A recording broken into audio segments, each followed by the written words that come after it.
All right, so let me just quickly, I'm going to close the poll. Looks like most of you have got that, and we will just really quickly summarize those results, and then we will get started. For those who just joined us, you are going to be in listen-only mode. If you have complicated questions at the end of the webinar, I can individually unmute you, but if you are not able to talk right now, that is not a problem. If at any point you stop hearing me, however, or Andy or Dennis, please click the communicate button up at the top of your screen, and you'll find a test audio or reconnect audio button. That'll get you reconnected. All right, I am sharing the poll results with you all now. So we were asking if this is the first Eclipse webinar you've attended, and for most of you the answer was yes. We also asked if you have already registered for the Eclipse. Most of you have. If you haven't, please do that sooner rather than later. I will tell you more about why towards the end of the call here, leave you with some suspense. All right, so looks like people are still going to be joining us in a few minutes, but that's fine. We'll go ahead and get started. Welcome to our StarNet webinar series, January event, Total Eclipse 2017, the outreach event of the decade. Our hosts today are Andrew Fracknoy and Dennis Schatz, and I will be following up the end of the webinar with some more StarNet related information.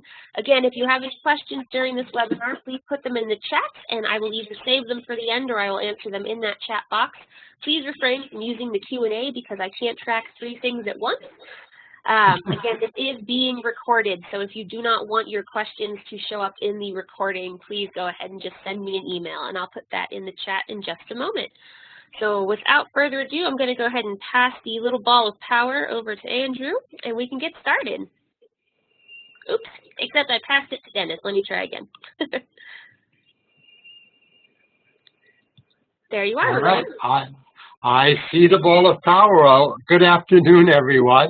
My name is Andrew Fracknoy. I'm an astronomy professor in California at Foothill College and a long-time astronomy educator, and I'm delighted to be working on this very special project with the Space Science Institute and the entire group led by Paul Dusenberry, and then with all of you in the libraries. This is one of the most exciting national science outreach projects that I've ever participated in.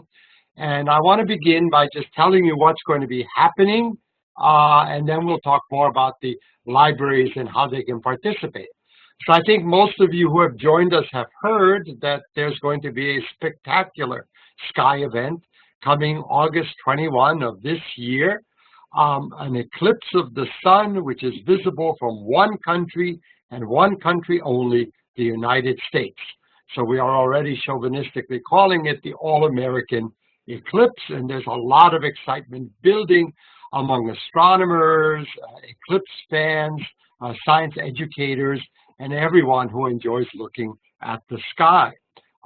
It's an interesting fact that during such an eclipse, the moon, as seen from Earth, exactly covers the sun as seen from Earth. And that's quite a coincidence that that can happen. Really, the fact that the moon looks the same size as the sun in our sky is a very unusual thing. And we've actually checked, someone years ago did a study of all the other planets and moons in our solar system, and it doesn't work at any other place that the two happen to be the same size in the sky. Here, I'll show you a picture of the little moon of Mars called Phobos, desperately trying to eclipse the sun as seen from the surface of Mars, and Phobos can't do it. It's not big enough as seen from the red planet. So what's going to happen on August 21st is that the moon will exactly cover the sun. The sky will go dark in the middle of the day. Animals will get really confused.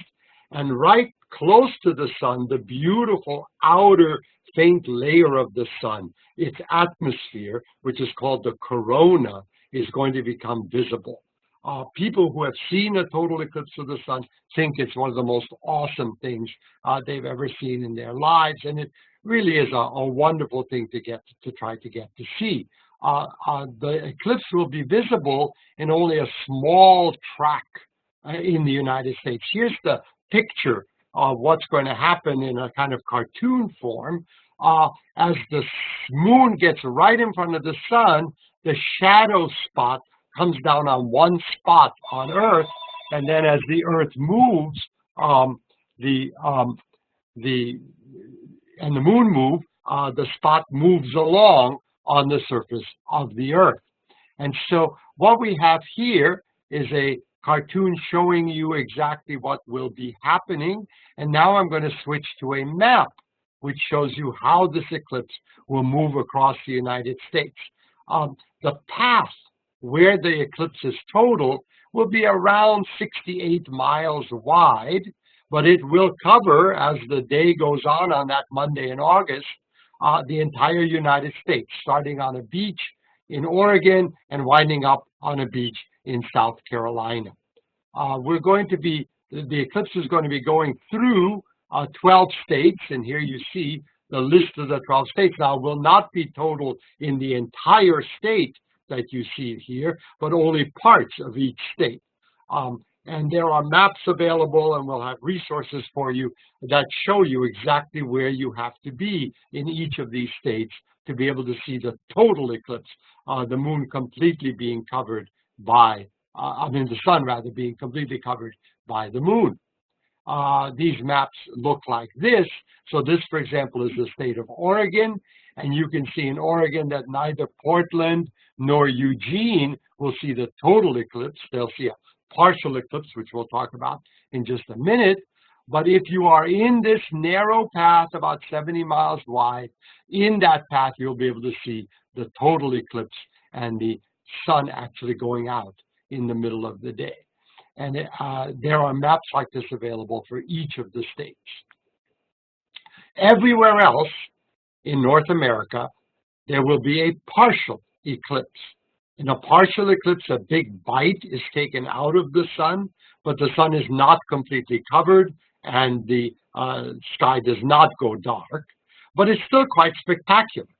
The problem with watching a partial eclipse is that it's dangerous to your eyes. Anytime the sun is out, the bright sunlight can hurt your eyes. Normally, we don't look at the sun.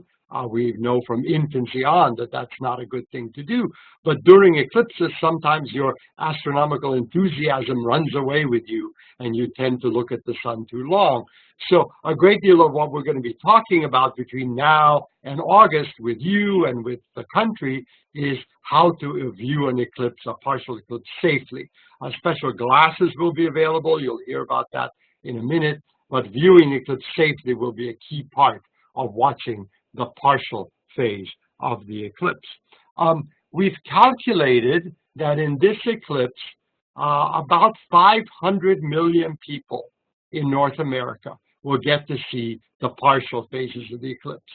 Out of these almost 500 million, we don't know how many are going to be going and driving or flying into the path of totality, but we think most people will see only a partial eclipse, and most libraries will see a partial eclipse, certainly in the United States. And so it will be important to prepare people for safe viewing. And the headache of all that preparation is certainly going to make you want to get some Corona beer. Moving quickly onward, I wanted to show you the kind of glasses that we're talking about. These are not sunglasses. These are specially made glasses that cut out an enormous amount of the sun's light and make it safe to stare at the sun for an extended period of time. These glasses are made according to very special standards that we've agreed to, and the glasses that you'll be getting through this project and the glasses that we recommend are all called certified glasses. That is, they have a legend on the back which tells you that they meet the standards of being safe for looking at the sun. And so make sure that whatever glasses you get from wherever you get them are certified in that way. For people who don't have glasses, we'll need other strategies to observe the sun, either to make a pinhole viewer, which we'll talk about in another webinar, or to use a pair of binoculars or some other device to project a safe image of the sun. And so that's something that you'll need to prepare for if your glasses run out. I wanted to show you the timing of the eclipse for the largest cities in the United States. It turns out this eclipse is mostly a rural eclipse, and it will not be visible as a total eclipse in any of the large population centers. Everybody from New York City to Miami, as you can see on this chart, will see a partial eclipse. The partial eclipse lasts a while, so you don't have to catch it at the first moment. It takes typically around 80, 90 minutes for the sun to be covered to its maximum extent. And you can see in the last two columns what fraction of the sun's diameter is covered and what percent of the sun's area is covered with the maximum eclipse in each of these major population centers in the United States. The cities that get a total eclipse are much smaller cities. The largest city that will see a total eclipse is Nashville, Tennessee. For the most part, the eclipse goes over small towns. The total eclipse goes over small towns, rural areas, national and state parks. And so people will be gathering in that eclipse path, not just where the cities are, but out in the country parts as well. We think this is going to be a tremendous event for Airbnb, because anybody whose house is in the total eclipse path, renting that house out will be one of the most valuable things they'll ever do. Now, one additional factor that you need to think about, both if you want to travel to the eclipse and then for your own eclipse location, is the weather. August can often be cloudy, and August 21st can be a day when clouds just happen to cover the sun. Experts in the weather have already started making charts like this, where you can see the average cloud cover on August 21 for the cities in the total eclipse path. And you can see that the cities that are highest on this graph will have almost an 80% chance of cloud cover, whereas the lowest ones in this graph are less than 40% cloud cover. So the people who are real eclipse enthusiasts will be paying attention not just to where the eclipse is total, but also where the weather is likely to be the best. And there is a weatherman, a meteorologist named Jay Anderson, who has a website called eclipsophile.com, who is the world's expert on eclipse weather, and he'll be updating everybody on the chances of cloud cover as the eclipse gets near. Well, the problem if the weather is variable is a lot of people trying to move from one place to another, and that may happen both in the total eclipse and the partial eclipse zones. In fact, some people are predicting that in the bigger areas, the more crowded areas of the total eclipse, there will be total gridlock by the time the eclipse actually is happening. So whatever planning you are doing, both in the total eclipse zone and the partial eclipse zone, you should be thinking about crowd control and lots of bathrooms being open and factors like that. Well, we've written a little booklet that summarizes all this information about the All-American Total Solar Eclipse that Dennis and I are talking about. This 8-page booklet is available free on the web from the National Science Teachers Association. So if you weren't taking notes at the speed of light during my quick introduction, you can certainly go to these two addresses and download this free PDF booklet, which you can not only read, but distribute to your patrons to your heart's content. And I think that finishes my part of the introduction. And so I'm now going to take the ball of power and hand it over to Dennis Schatz. Okay, thank you, Andy. Appreciate your introduction. I hope people are excited about the upcoming eclipse. Most of us, there's an estimate that 12 million people live within the path of totality, and of course that'll get much larger on the day of. But still, most people will see in the partial eclipse, so you shouldn't feel you have to go to the path of totality to have a great time. My goal is to talk a little bit about eclipse programming events. As Andy mentioned and Annie demonstrated, eclipse classes are going to be in high demand, and they do come in a variety of forms. I thought you'd like to see one of my favorites, which is the one with a Stetson on top. So for those of you in Texas, you may want to get the specialized ones that are a little bit different than what most people will be getting. So I want to talk a little about programming events. Of course, all of you are probably used to doing your own programming around many different types of activities. So much of this won't be brand new ideas, but hopefully this will give you some of the suggestions that will be useful so that when you do, assuming you participate in the effort that Annie will be talking about later on, you'll have some ideas to put down on the application. And I want to point out, first of all, before we really get started, is that the people seem to focus on the day of totality. You know, where am I going to be on the day of the eclipse? What am I going to do? And I have to emphasize that the most important time for programming is not on the day of the eclipse, but getting ready for the eclipse. Most people aren't going to be at a library. They're not going to be at a science center or in the path of totality. They're going to be at work. They're going to be in school. They're going to be at home. They want to be able to walk outside and observe the eclipse. So what they need is information about how to observe it safely. Certainly, when's it going to happen, what is happening, but how to observe it safely. And as Andy mentioned, there will be future webinars about safe viewing techniques. The 8-page guide that Andy just mentioned at the end of his talk has a lot of that information in it in terms of safe viewing techniques. But we'll be doing more of that as time goes on. So I want to emphasize this idea that the time to really do programming is not only during the day of the eclipse, but most important, before the eclipse. So to move forward with just some thoughts about, and again, many people do this, so certainly an eclipse display area or bulletin board in the library is a logical suggestion.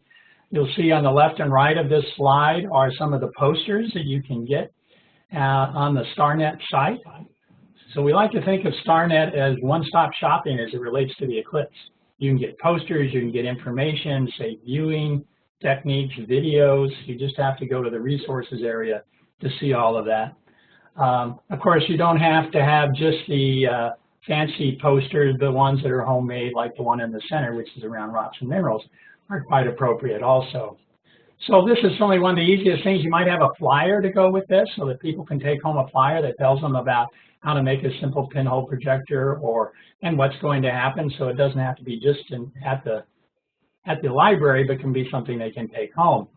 Of course, in addition to bulletin boards and that type of thing, displays, we hope that you'll think about some sort of eclipse, sun, moon related activities, book readings.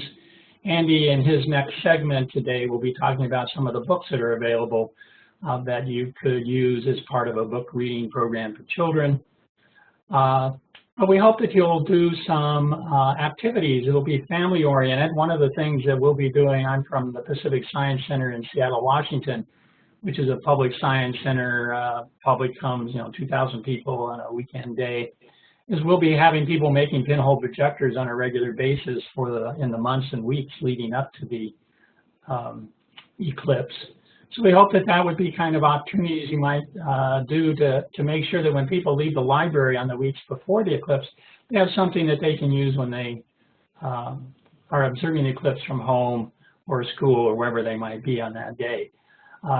There again are a number of resources on the StarNet page, some hands-on activities. If you click on the hands-on activities section, it will give you some things that you could do in addition to making things like pinhole projectors.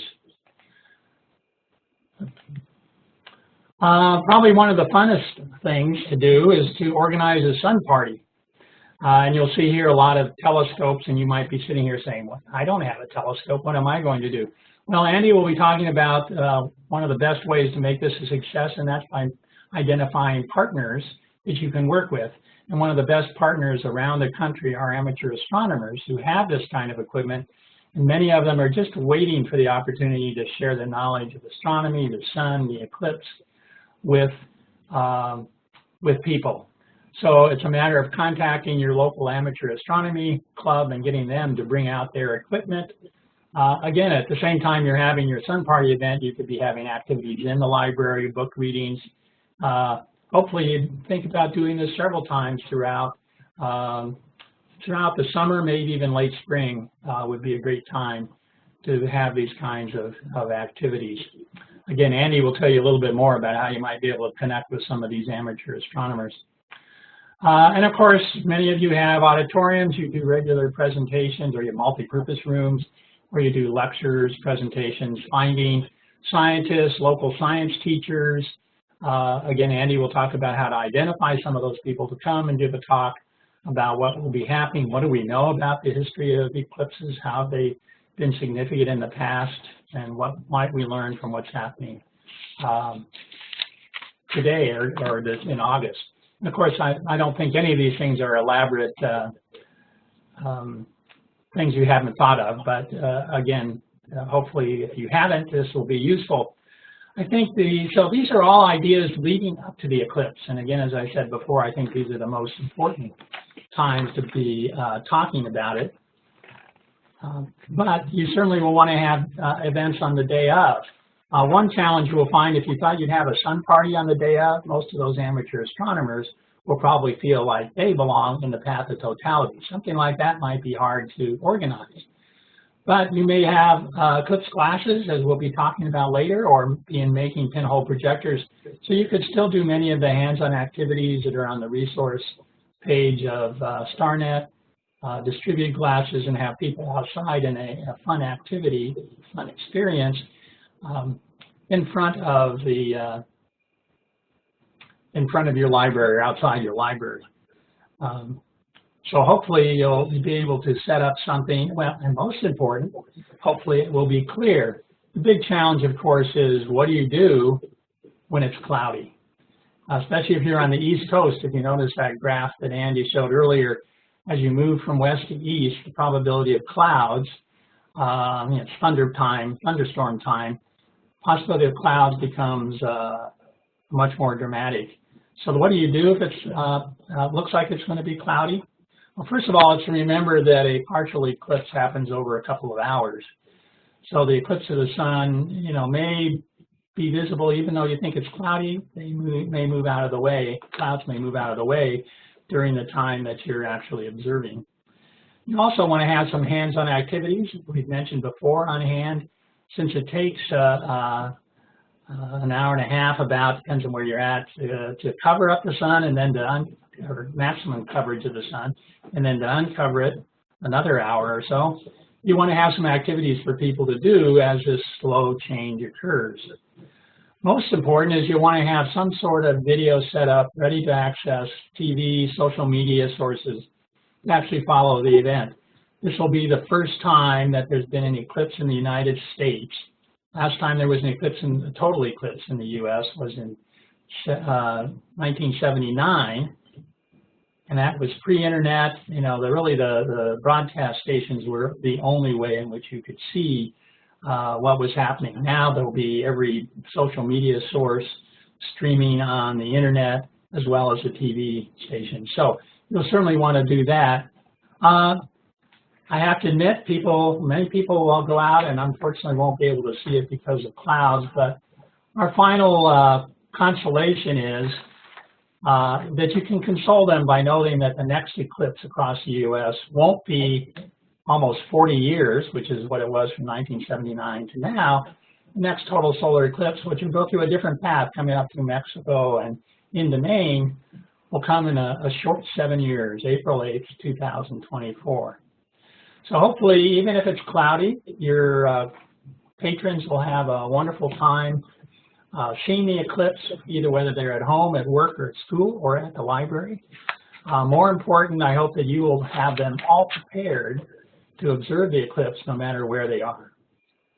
So with that, I'm going to turn this back over to Andy to talk about, so you want to do all of these things that I just mentioned? How do you find partners that can help you make it an easy thing to do? Oh, and I need to pass the ball. Do you, Andy, or Yes, go? right. I need the ball of power here. Okay, just put it over there. You should be able to accept it. All right.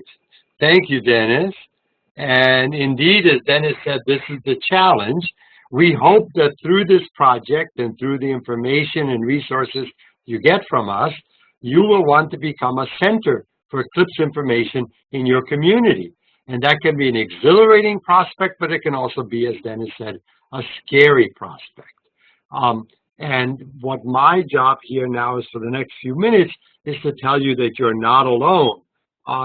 There are many, many people in communities around the country excited about the eclipse, knowledgeable about eclipses, and so we would like to put the librarians who are interested in doing public outreach in touch with these various groups so that you can have assistants and you can have speakers to help you. The number of different kinds of partners that might be helpful ranges all over the map. Certainly this is a short list of some of the things that we've thought of. Dennis has mentioned some of these. Museums and science centers often have a person knowledgeable about earth science and astronomy. We'll talk about amateur astronomy clubs, people who have astronomy as a hobby. They are organized into a night sky network.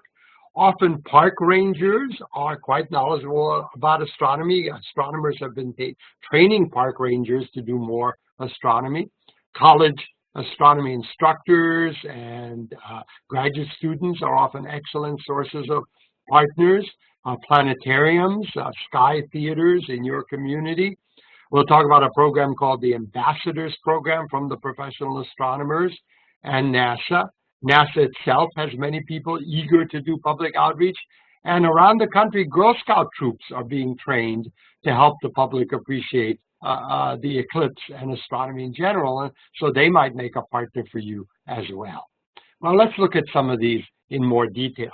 NASA is very serious about helping the public with this eclipse. They're going to be using all their instruments in space to observe the eclipse, but they've already begun a major outreach project.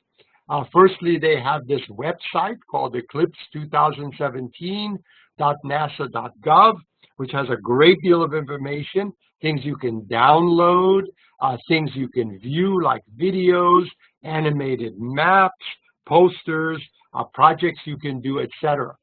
So beyond the excellent StarNet library, the NASA Eclipse Site Library may also help you.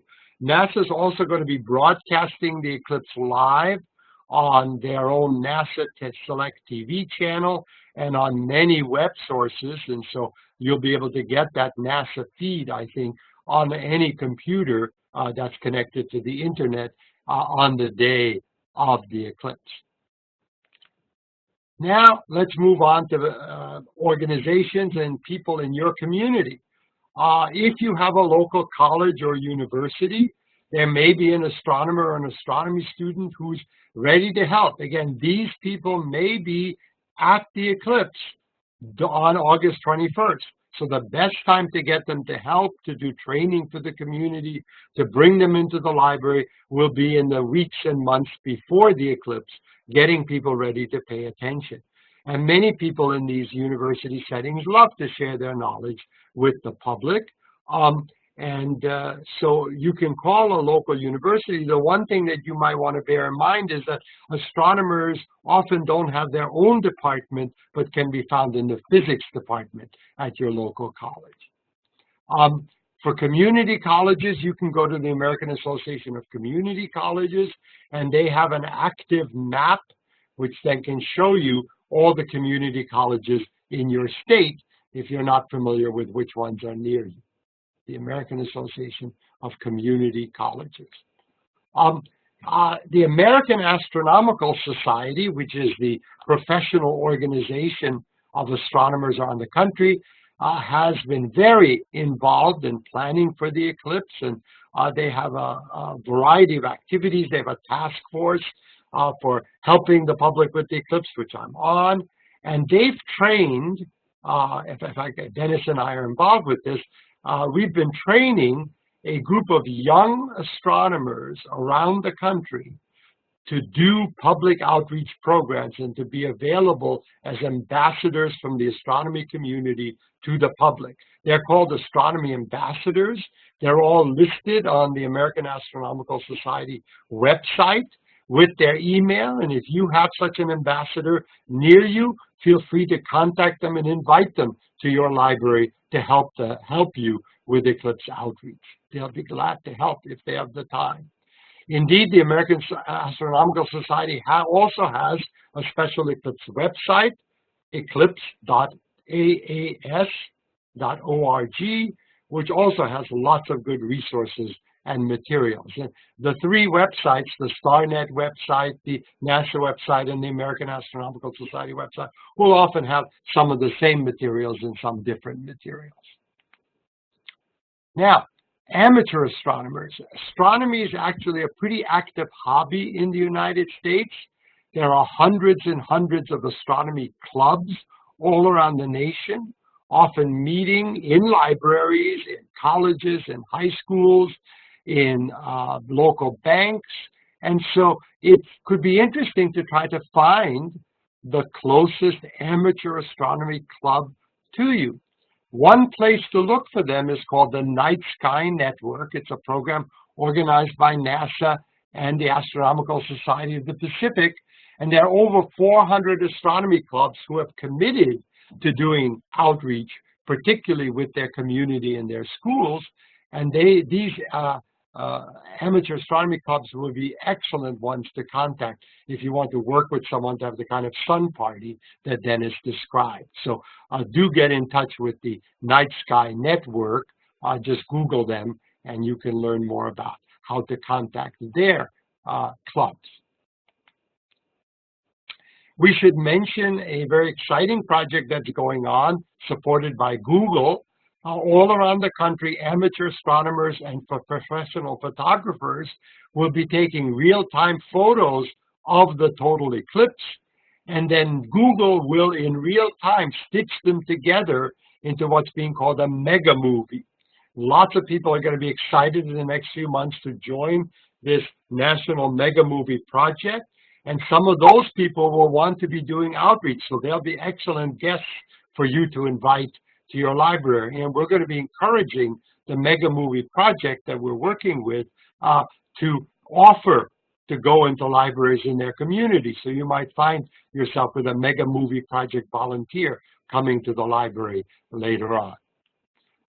If you want to find people at science centers, the National Association of Science Museums and Technology Centers is called HalfStep. They have an easy website, astc.org. And again, you can contact your local science center to see if they have someone like Dennis, an enthusiastic astronomy expert who is willing to go out into the community if you give them enough notice ahead of time. Well, I wanted to close this section of the webinar with just talking a little bit about books that are available for you and your patrons. We are going to start, if you will forgive us, with a set of 2 books that Dennis and I have written, particularly for the eclipse, that are published by the nonprofit National Science Teachers Association. This is a book called Solar Science, and it's a set of 45 hands-on activities that you can do in a classroom, in a museum, in a library, with relatively inexpensive materials to teach people about the sun, about the seasons, the eclipses, and other phenomena connected with the sun. And this is available from the National Science Teachers Association, which reminds me that the science teachers around the country are also great resource agents for libraries to consider. Another person you might want to call is, another place you might want to call is your local high school or middle school to see if there's a science teacher who's prepared to do after school or on the weekend some eclipse outreach. And that could be a great resource person for you to invite to the library. And both they and you might want to look at some of the activities in this book, Solar Science. We've also written a kids book about the eclipse, a kind of scientific but fun illustrated approach for kids. We call it When the Sun Goes Dark. That's still in the process of being produced, but it should be ready by March, When the Sun Goes Dark, also published by the National Science Teachers Association Press. Other people are also writing books about the sun. There are children's books. There's a very cute young adult novel called Every Soul a Star. Despite that title, it's not a religious book in any way. It's a book about a group of middle school nerdy people and thoughtful kids and a variety of different kids who all meet at a place where the total eclipse is going to be visible, and the process of preparing for the eclipse and talking to people about the eclipse changes their lives somewhat. So it's a very sweet book that you can recommend to young adults from your library. And there's also an audio version available of Every Solar Star by Wendy Mass. Many astronomers are writing books about the eclipse. Here are two by people that we think are excellent authors. Michael Bakich, who's an editor of Astronomy magazine, has written Your Guide to the 2017 Total Solar Eclipse, and we think that's an excellent introduction for your patrons if they want to learn more about this eclipse and eclipses in general. And then Tyler Nordgren, who's an astronomer at the University of the Redlands, has written a great history of people's reactions to eclipses called Sun, Moon, and Earth. And that's another book that your patrons may enjoy reading. I've put together a whole resource guide of books, magazine articles, and websites for the eclipse, which you can find at www.astrosociety.org/eclipse. And we're updating that as we learn about exciting new books that are coming out and being written. But I'll close by reminding you, well, I guess there'll be more information then about the glasses that you're going to hear from Annie. But I wanted to close by just reminding you that the StarNet library and the Eclipse Resource section is an excellent place for you to begin for learning more about Eclipse resources that you can use. So I went through this very fast. These slides will be up on the StarNet website, so you'll be able to go back and find all these resources and all these ideas. But I hope this has given you some more reassurance that you don't have to be alone when you're planning eclipse outreach. All right, so Annie, do I pass the ball back to you? Please do. All right. So I'm going to share my screen in a minute here and tell you guys a little bit more about some of those StarNet resources that Andy was talking about. So I'm going to do that, and then while I'm doing that, if you all have any questions for Dennis or Andrew, please put them in the chat, and we'll do those after I show you guys our Eclipse Resource Center. But first, because you all have been emailing me about it, I wanted to tell you more about your lovely opportunity to get some of these glasses. So we actually very recently have confirmed that we will have the opportunity to distribute over 2 million Eclipse glasses to public libraries across the country through partnerships with the Gordon and Betty Moore Foundation, the NASA at My Library project that I'm a part of. Google is also donating a large number of glasses, and also the Research Corporation for Science Advancement is coming in with a couple thousand sets of glasses for us to get to you guys as well. I know most of you have already registered the step 1 process to say that you'd like to get these glasses. Excuse me, the opportunity now, because of the support of the Gordon and Betty Moore Foundation, is going to allow you to get either 200 or 1,000 pairs of glasses instead of the 50 or 100 that we were promising tentatively before. We will have more information out to you on that on February 3rd. We will be sending an email out that will give you the link to the step 2 process, which is just confirming all of your information and your address, telling us what your eclipse plans may be. Hopefully you got good ideas from Dennis and Andrew on that. And then we can start getting all of that process. So please, please do check your email for anything from me. It'll be from me on February 3rd, and that'll get you all of that information. That will also contain some information about a pre-application webinar, not nearly as fancy or tricky sounding as that. We just want to give you guys some tips on how you can best fill out that form, not only to tell us what you're doing, but to help you get ready for this event in August. There we go. We also, again, this is kind of tangentially related, but I wanted to point out this slide so you can go back and look at it once it's posted tomorrow. Other upcoming and currently available resources from the NASA at My Library program include an application for a very large kit that is going through the American Library Association. That process opens on February 1st at ALA.org with the pre-application webinar on February 8th. The information about that is on the ALA site right now. Those kits will definitely include things that you can use for the Eclipse, but we will also be working with the chosen libraries for the next 4 years on NASA-related items, so please do check that out. We also have all of the activities on our STEM Activity Clearinghouse, which I'll show you in just one moment.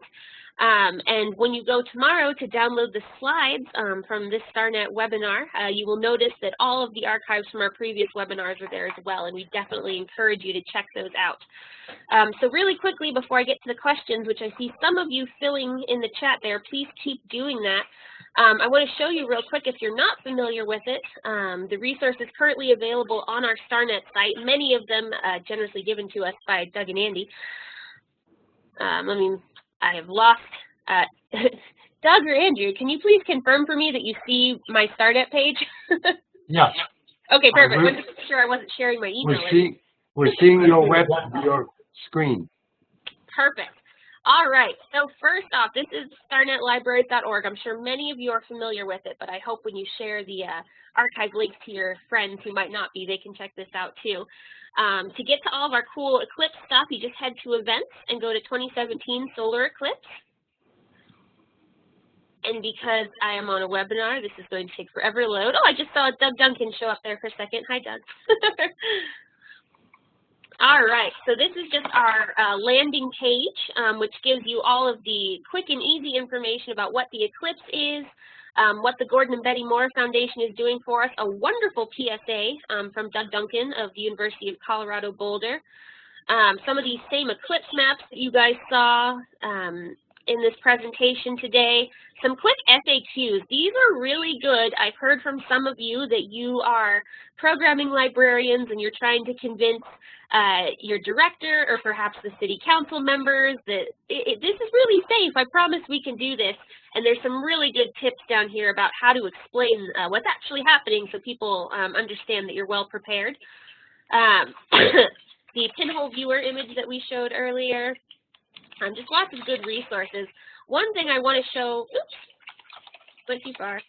I want to show you guys before I head over to the Resource Center is this amazing map. Yes, I get it. Sorry, it would help if I hit the right buttons here. So you guys see this map here in the background of all the libraries that have already registered to receive Eclipse glasses. There are 1,500 of you so far, and they are still coming in. By far, this is the largest public outreach Eclipse effort that I know of right now, and you guys have lots of friends in the library world to talk to about it. So if you guys go check out this map, oh, that's the problem, I was hitting the wrong button. If you go check out this map, you can see what other libraries local to you already have events planned too, and you can try to coordinate your efforts. What you'll notice here that makes me a little sad, maybe you can help us, these green pins are the libraries that have given us permission to share their contact information, that all of those great potential partners that Doug and Andy talked about can contact you.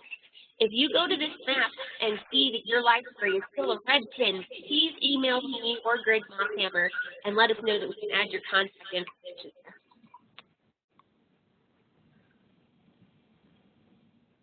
And then really quickly, one last Eclipse-related resource that we have on the site is our Eclipse Resource Center. This is brand new, still being built, but all kinds of great stuff on here, books, articles, videos, the links to all of our webinars, those FAQs again, the links to all of our Eclipse newsletters, which you should all be getting.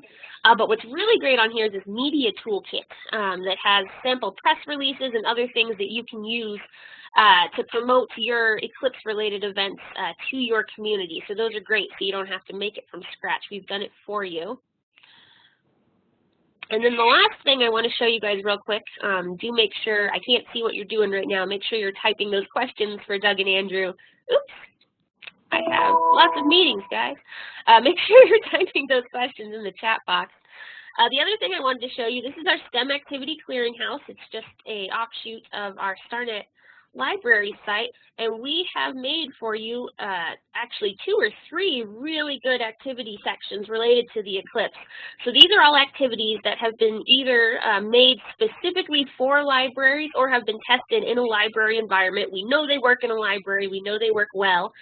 So these are 7 activities around the eclipse. You'll notice there's difficulty levels on these. There's easy ones like make a sun cupcake. It's fun, it's easy, everyone can do it. And there's some more difficult ones too that actually talk about physics of what's happening with the eclipse. Excuse me. The other 2 that you might want to take a look at in preparing for the eclipse is this moon one, which, you know, the moon's part of the reason here. Lots of good stuff. And an Earth's protective atmosphere also has some really good activities. So definitely check out this clearinghouse. It's still kind of in beta. If you have any recommendations for activities or any suggestions for me, please do share those. You can just drop me an email. I sometimes read them. So let me stop sharing my screen and we will head back. There we go. We will head back to the webinar here. This is Andy. Can you still hear me? Sure can. Oh, good, because I seem to have disappeared from my screen, but. I see that. You are gone. That's weird. But my voice is still with you, which is what's important. So good. Exactly. All right, guys. So please, if you have any questions about the clearinghouse, ask that. But right now, while we have Dennis and Andrew in the room, let's see what questions you guys had about the eclipse. All right, so somebody says, my school district wants to partner with the library, but there are more than 1,000 kids. Are there places teachers can apply for free glasses? And I saw that Killian came in and gave, we don't know any place that's actually giving away free ones, but at www.eclipsediscount.com is the best. Doug Duncan at the University of Colorado has arranged for an extremely good price for quantities. So I would go there first and see what kinds of prices you can get. But we don't know of any other free ones, although we're still working to try and get more classes than we have right now. And so let's maybe review for everybody. There are 2 major companies in the United States that are making the certified eclipse glasses. One of them is called American Paper Optics, and the other one is called Rainbow Symphony. And they each have a bulk discount rate available on their websites. You can Google them. American Paper Optics or Rainbow Symphony are the names. But as Dennis mentioned, Douglas Duncan, who's working with us at the University of Colorado, has obtained this special rate just for educators and librarians. And there is this secret website, which is eclipsediscount.com. And so this is not something you want to give out to the public, but if your library wants to order additional glasses, you can do that at an even better rate through that website. Yeah, that's a good one if you don't want to have to deal with hoping somebody gets them to you. Related questions to glasses, a couple people sent them privately, so I will read them so everyone got them. Somebody asked if there are any groups providing these resources to academic libraries. Again, as far as I know, no. If you are an academic library and you are doing a public event, though, please do go ahead and register and drop us a note. We are hoping that there might be glasses left over for academic libraries doing public events. So please just give me the information and I will do what I can for you as we get a little closer. Can I interrupt you for a second with another point of view on that? If you're an academic library, you might want to talk with your astronomy and physics department at your college or university, because they may have other sources of eclipse glasses. NASA is producing a number of glasses and distributing them in a variety of ways. And so it's possible that you may be able to get some glasses from your astronomy or physics department. That's a very great point. Somebody else also asked, they think they've signed up. How do I check? First off, don't sign up again, because then we have to go edit the document. If you think you've signed up but you're not sure, you can go to that map that I just pointed out to you, and you can go and find your venue on there, and if your name and library are on there, then you're all set to go. So let me, if I can, this is Dennis, jump in a little bit. I want to emphasize on this need for glasses. While having glasses is really valuable, it's important to realize there are many ways to observe it, and very simple pinhole projectors made from 2 pieces of cardboard will provide a nice image of what the eclipse will look like. It might be, some people would say it's a little fuzzy, but of course when you look through the glasses, you just see this little yellow dot. So it's pretty small too. So I would think about activities that working with schools to have them build pinhole projectors as a way if you're not able to give everybody glasses. Plus the other thing is you don't need glasses for everybody. The eclipse happens fairly slowly, except for during totality, you have only 2 minutes, but then you can't use glasses, you have to look directly at it. But during the partial phase, it happens very slowly. So 1 pair of glasses for a family of 4 gives lots of opportunity for people to pass it around.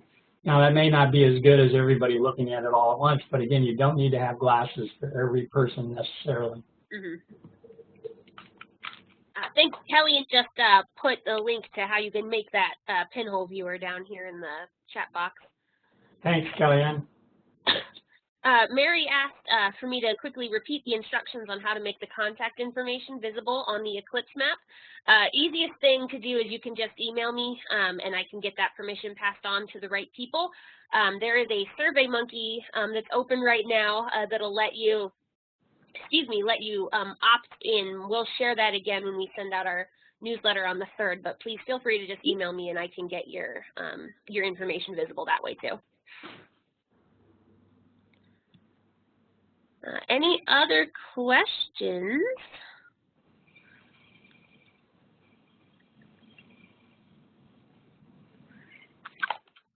So while people are thinking of any last minute questions, I did want to give a special shout out. I see that some of our pilot library sites for our NASA at My Library program are on the call right now. These libraries are helping us get ready not just for the eclipse, but again for a 4-year-long NASA project, prototyping stuff for us, answering when I asked them to take silly pictures for me. So I just wanted to thank them for participating. And I hope you guys know that you've got 3 really good libraries kind of representing the field, getting us ready for all of this.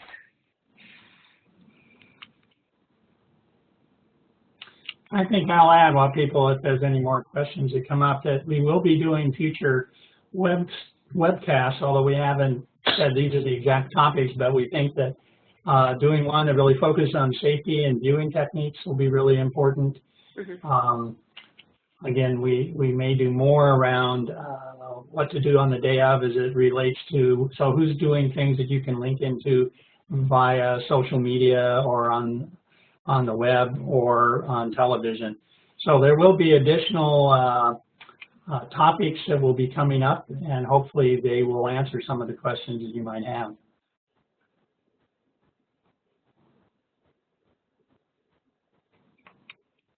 And I think it's fair to say that if you come up with additional questions once you start working on the eclipse for your library, I think the nice people at the StarNet project can certainly pass on to us any of the questions that they're not able to answer. So if you run into some kind of question or problem that is not answered by the webinars and the materials, we'll be happy to help people in an individual way if you contact us through StarNet and through the Space Science Institute.